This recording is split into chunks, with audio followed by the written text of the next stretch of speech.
भाई जो गुरु बचन पे डट गए, कट गए फंद 84।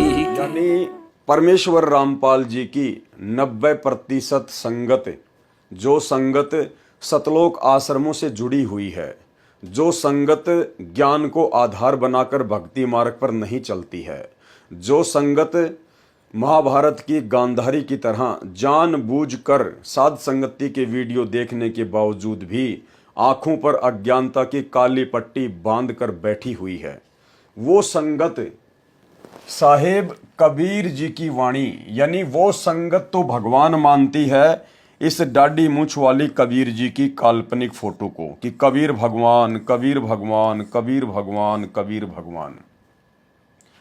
और ये कबीर भगवान क्या कह रहा है गुरु के विषय में कि भैया मैं भगवान नहीं, मैं भगवान नहीं, मैं भगवान नहीं, गुरु भगवान, गुरु भगवान, गुरु भगवान। क्योंकि संगत जिस कबीर साहिब को भगवान मानती है, वो कबीर साहिब तो गुरु के विषय में महिमा गा रहा है, गुरु की महिमा का बखान कर रहा है। साहिब कबीर की वाणी गुरुदेव के अंग से, यानी संगत जिसे कबीर मानती है, वो कबीर कहता है कि भैया मुझे पूजने से, मुझे मनाने से, मेरी भक्ति करने से कुछ भी हासिल नहीं होगा। तूने जहां से शुरू किया था उससे नीचे गिरेगा, और यदि तू गुरु को भगवान मानकर भक्ति करेगा तो तू निरंतर भक्ति मार्ग पर आगे बढ़ेगा। अब भाइयों और बहनों, साहिब कबीर की वाणी गुरुदेव के अंग से, तो यहाँ पे कबीर जी ने गुरुदेव के अंग के तहत गुरु की महिमा क्यों की है? भाई कबीर जी तो परमात्मा हैं, भगवान हैं, सारी सृष्टि के रचनहार हैं, वे तो जो चाहे सो कर सकते हैं। कबीर से बड़ा तो सृष्टि में कोई नहीं है। फिर कबीर गुरु को इतना महत्व क्यों दे रहा है? इसलिए दे रहा है क्योंकि वो कबीर परमात्मा जो सतलोक में अव्यक्त रूप में, निर्गुण रूप में बैठकर कर्म अनुसार पूरी सृष्टि के जीवों का लेखा जोखा रखता है, उनके पाप पुण्य के आधार पर उनको सुख या दुख देता है, वो कबीर परमात्मा स्वयं अपने वास्तविक रूप में धरती पर प्रकट नहीं हो सकता, क्योंकि उस परमात्मा का रूप अनंत है। उस परमेश्वर के एक रोमकूप में, यानी शरीर के एक बाल में 1 करोड़ चंद्रमा और 1 करोड़ सूरज, इससे कहीं ज्यादा रोशनी है। और हम ठहरे 2 कोटि के जीव, हमारी ये चरम दृष्टि एक सूर्य को दिन में 2 बजे नहीं देख सकती। दिन में 2 बजे या 12 बजे जब सूर्य बिल्कुल सीधा आ जाता है सर पर, उस समय हम लोग इस चरम दृष्टि से 5 सेकंड के लिए सूर्य को नहीं देख सकते, यहां के सूर्य को। तो सोचिए, जिस परमेश्वर के एक बाल में 1 करोड़ सूरज और 1 करोड़ चंद्रमा, इन दोनों की रोशनी मिला दो, उससे भी कहीं ज्यादा तेज है, नूर है।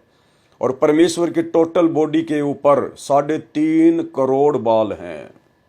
तो बताइए भाई और बहनों, अगर वो परमेश्वर आ भी गया तो वो तो हवा में हवा हो जाएगा, पानी में पानी हो जाएगा, आकाश में आकाश हो जाएगा, हम उनको देख ही नहीं पाएंगे।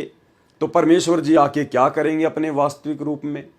जब हमें ज्ञान ही नहीं समझा पाए, जब हम उनको देख ही नहीं पाएंगे, तो फिर उस परमेश्वर के यहां आने का फायदा क्या? इसलिए वो कबीर परमात्मा अपने उस तेज पुंज वाले नूरी रूप को, अपने उस प्रकाशमान रूप को हल्का करके और गुरु का रूप धारण करके एक आम व्यक्ति की तरह, एक आम संत की तरह यहां पर भूमिका करता है, हमारे जैसा इंसान बनता है। एक मुंह बोले माता पिता बनाकर परमात्मा आप और हमारे लिए, हमें ये तत्व ज्ञान समझाने के लिए गुरु का रोल करता है, सतगुरु की भूमिका करता है, ताकि हम उस परमेश्वर के दर्शन कर सकें, हम उस परमेश्वर को देख सकें। और वो परमेश्वर हमें संत रूप में अपने तेज पुंज के शरीर को हल्का करके जब वो प्रकट होता है पृथ्वी पर गुरु रूप में, तो हम उस परमेश्वर को देख सकें, उनसे बातें कर सकें, और वो परमेश्वर हमें ज्ञान समझा सके। इसलिए वो कबीर परमात्मा स्वयं ही गुरु बनकर धरती पर प्रकट होता है। इसलिए गुरु को ज्यादा महत्व दिया गया है कि भाई मैं अपने वास्तविक रूप में आकर तुम्हें ज्ञान नहीं समझा सकता, बल्कि मेरे ज्ञान से फिर तुम्हें ये पता लग जाना चाहिए कि मैं स्वयं ही तेरे गुरु जी के रूप में हूं। इसलिए परमात्मा ने गुरु को यानी अपने ही दूसरे रूप, अपने ही डबल रोल सतगुरु को ज्यादा महत्व दिया है, गुरु को ज्यादा महत्व दिया है।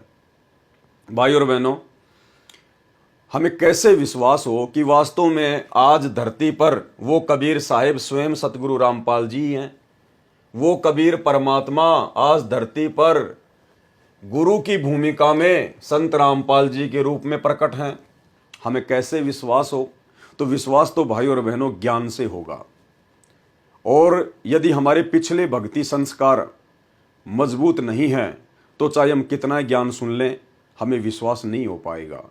तो इसके लिए दोनों चीजें चाहिए, पूर्व जन्म के मजबूत भक्ति संस्कार भी चाहिए और परमेश्वर जी के ज्ञान को समझने के लिए उनका भरपूर आशीर्वाद भी चाहिए। तो भाई और बहनों, सतगुरु का भरपूर आशीर्वाद उसी भगत को मिलेगा जो भगत केवल अपने गुरुदेव पर ही आश्रित होगा। जो भगत दोगलापन जाहिर करेगा, जो भगत दो नाव की सवारी करेगा, उसको सतगुरु का आशीर्वाद प्राप्त नहीं होगा, उसकी सूक्ष्म दृष्टि नहीं खुलेगी, वो परमेश्वर के गूढ़ रहस्यों को, गूढ़ वचनों को, गूढ़ वाणियों को नहीं समझ पाएगा। भाई जो गुरु बचन पे डट गए, कट गए फंद 84 के, कट गए फंद 84 के, कट गए फंद 84 के।